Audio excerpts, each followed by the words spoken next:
Welcome to the Building Healthy Organizations podcast by EQFIT. We are embarking on a journey of discovery, and that journey is about the elements that make a healthy organization. I think where I have to start, though, is how did I get here? I'll tell you a little bit about my journey. Number one, the old saying, if you love what you do, you'll never work a day in your life. That's where I am today. That's not where it started, but that's where I am today. Let me tell you about my journey. I've been in business more than 40 years. I've had my own business several times.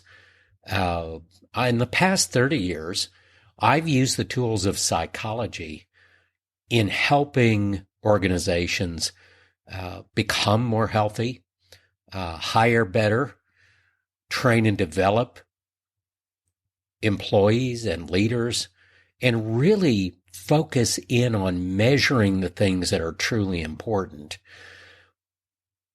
The search for what was missing in organizational health for me really moved me forward in the last decade to find that thing that was missing in most organizations. It's easy to point to culture. It's easy to point to skill sets. It's easy to point to different personalities.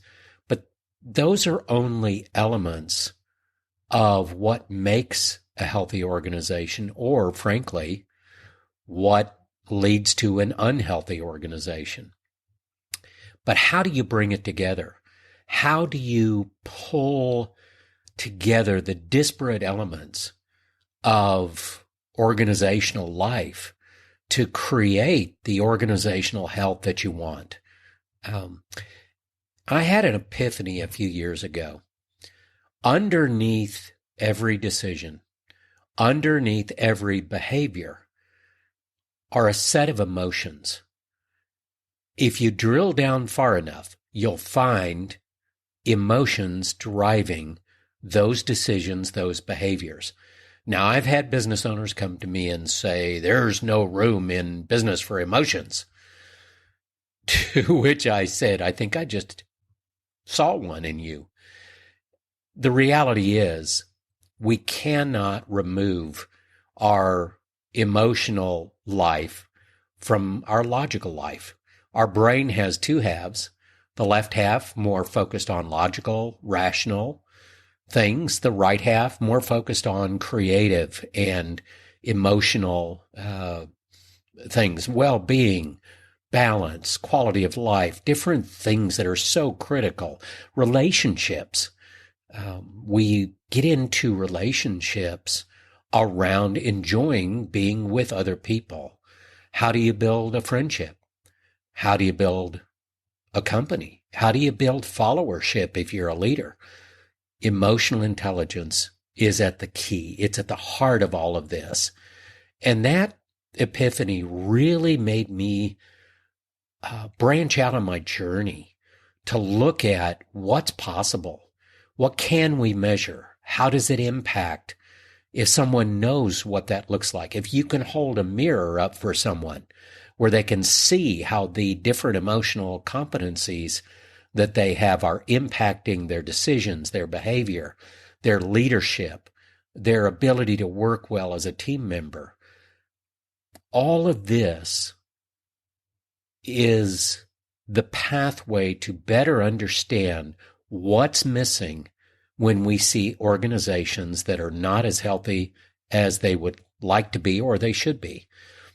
So the last several years, we have been integrating emotional intelligence into our work to the point it has become foundational in pretty much everything that we do.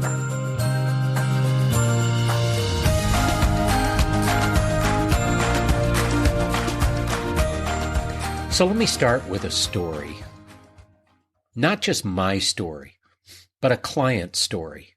Several years ago, I had a client approach me and ask, I'd love to bring my values into the culture of my company, But over the time of building my company, that really hasn't been done intentionally. We had a great conversation about culture change. Change itself is something that a lot of people struggle with.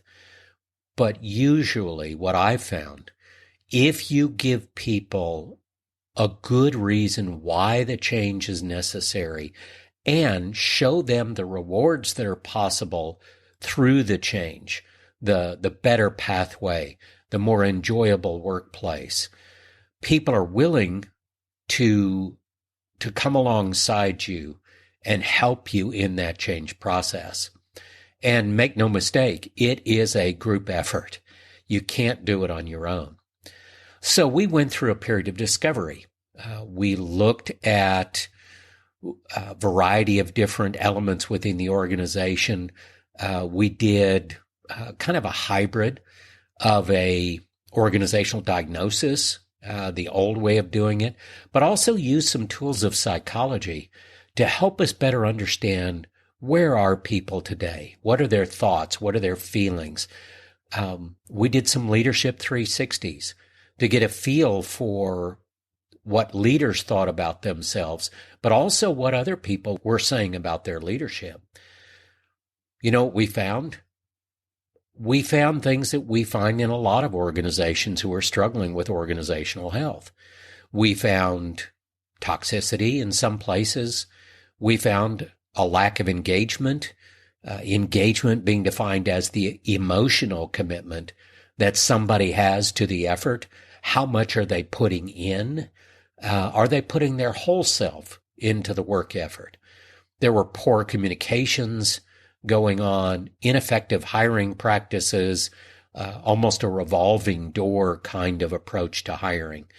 There were no real clarity on values, even though the leadership had a general idea of what the values of the organization were. Nobody was championing those values. There was no guiding coalition of leadership. Leaders led their own areas, and there was a lot of finger pointing and blaming.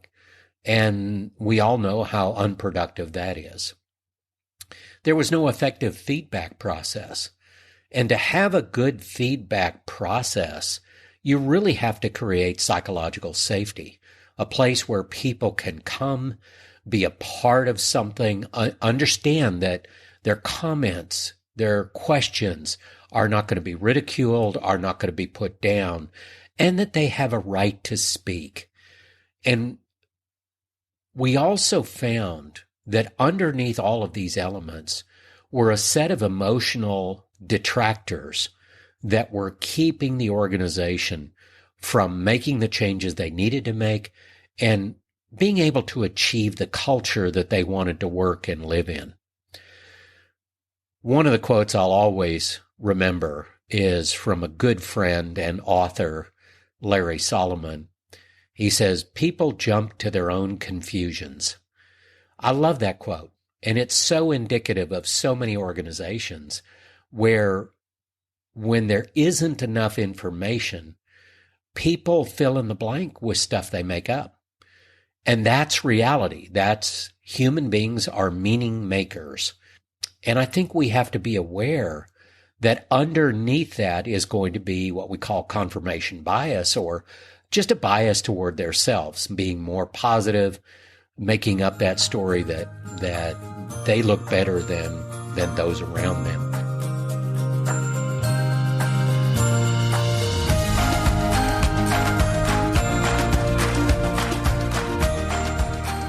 Now we move to the challenge. The challenge in this organization, and all of this in the context of my journey and my desire to help organizations be as healthy as they possibly can. Generally speaking, companies get the culture they tolerate. I've heard this many times, and it's very true. And this was true with this organization. The behavior you tolerate is what you'll get. The accountability that you tolerate is what you'll get. The personal ownership you tolerate is what you'll get. If you want higher levels of those things, then you need to put some form of accountability in place that creates consequences for those standards if they're not met. Consequences are not always bad things. Sometimes they can be good things. But I think people don't see it that way. So when they hear accountability, there's a concern about, oh no, that's not good. We're going to get punished for this. But healthy organizations don't look at it that way. Here's what we found, and here's where the real challenges came down to some of the root causes and the solutions we attach to those. In the first place, the best way to change your organization is to hire right the first time.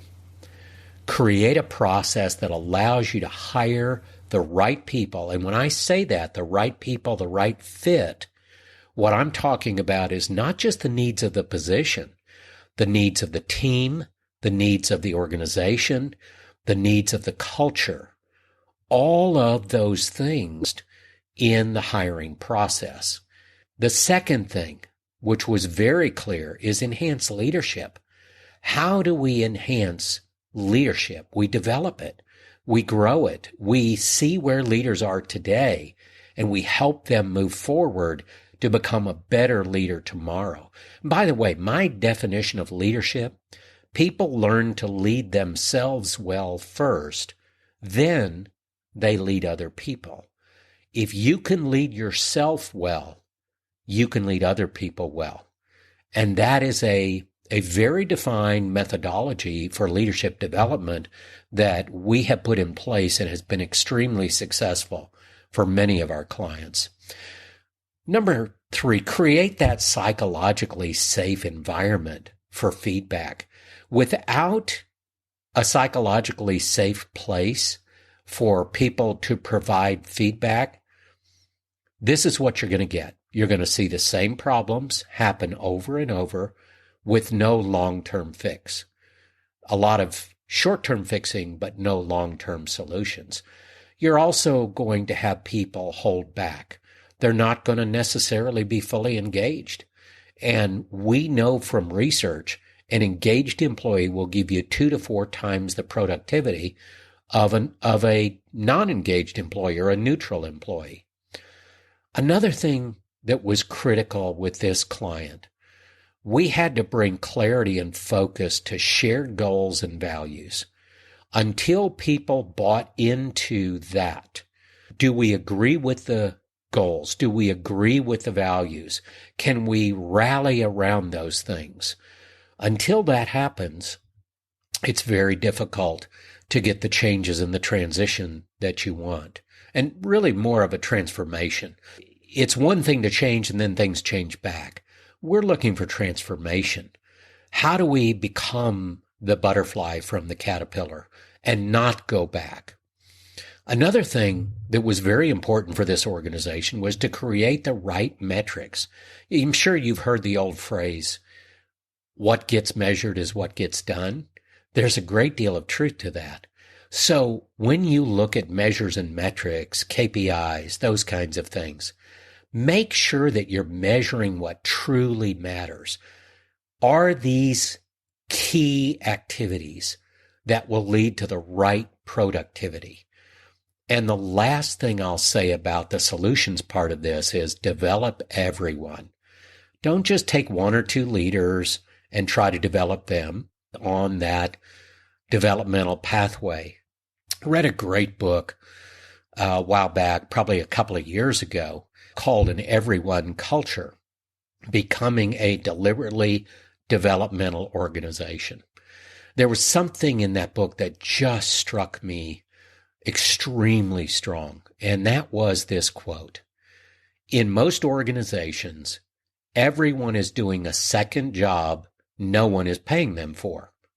Most people are spending time and energy covering up their weaknesses, managing other people's impressions of them, showing themselves to their best advantage, playing politics, hiding their inadequacies, hiding their uncertainties, hiding their limitations. Hiding.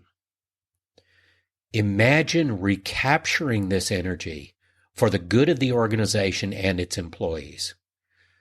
That quote really struck home for me because we see that in every organization that we work with. It doesn't necessarily happen to the majority of people in organizations, but this is one of the key elements keeping organizations from being optimally healthy and creating a competitive advantage through their people.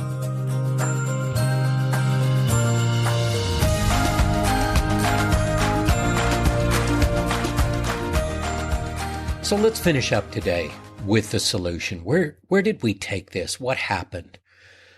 We designed and executed a set of initiatives that gave us great success. Did it happen overnight? Of course not. The culture had many, many years to get where it was. People don't change overnight. Situations don't change overnight as a rule, especially when we're talking about the organizational health, the organizational situation.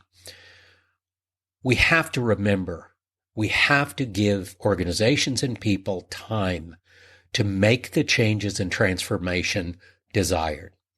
We have to give them a rallying point, a shared goal, a set of values that they can not only understand, but they can support, that they can engage with fully. And we also know people have to do their own work to achieve the change that's desired. And in the right setting, with the right group of people, getting that kind of energy around individual change that leads to team change, that leads to organizational change, you can get a momentum going that can significantly enhance the organizational health and competitiveness for the future. And this is where the strongest organizations live. They live in that place of curiosity and learning and ongoing development and supporting each other and treating external and internal customers better than they treat themselves. And of course, the key to all of that is equipping people or the development process. And that is the fuel for change. I heard a quote recently by a good friend, David Tubley. And when he said this, it struck me. Here's the quote. And I've adapted it a little bit, but I give David credit for this. The internal resources that you have to face the next challenge, the next crisis, or the next opportunity are only those resources you have built to that point. So when a crisis comes, when a new opportunity comes along, you can't just run down to the 7-Eleven and pick up a set of resources for internal motivation or something else. It'd be nice if you could, but it doesn't work that way. So when you think about the challenges, the opportunities, the crises that you're facing today, do you think that's going to get less in the future? No, but your equipping can get better. You can be more prepared for the next challenge, the next opportunity. So as we close this today, I really want to focus on what do you do in your organization to identify areas that are not as healthy as you want them to be. As we close out today, and again, thank you for being here. Here's what we know. People are the most important asset any organization has. That's where your competitive advantage lies. It isn't in computer systems. It isn't in something anybody else can buy, or everybody would have that competitive advantage. It's the people. How do you bring them on board? How well do they align with your culture? How well do they align with the needs of the company, the position, the team? How well do they get up to speed? How quickly can they move? What is the ramp-up period? Hiring is the best opportunity to enhance the organization in a rapid fashion. The second thing, organizational health is the pathway to success. In the future podcasts, we will talk about specific practices, methodologies, tools. We'll cover everything from brain science to the tools of psychology applied in business to leadership development to you name it. Anything to do with getting the people side of your organization right. That's what we're going to focus on. Patrick Lencioni, very well-known author and consultant, has got a book out called The Advantage. And in that, there's a very clear quote. Organizational health trumps everything in business. And whether you're in business or in ministry or in any other type of organization, organizational health trumps everything. If that's the case, what are we doing about it? And that's where I want to leave you today. Thank you for joining us for this episode of Building Healthy Organizations by EQFIT. For more information, tips, and deeper insight, feel free to go to our website, gscfit.com. Feel free to visit our YouTube channel by the same name, Building Healthy Organizations. Join us on this journey as we explore how to build healthy organizations.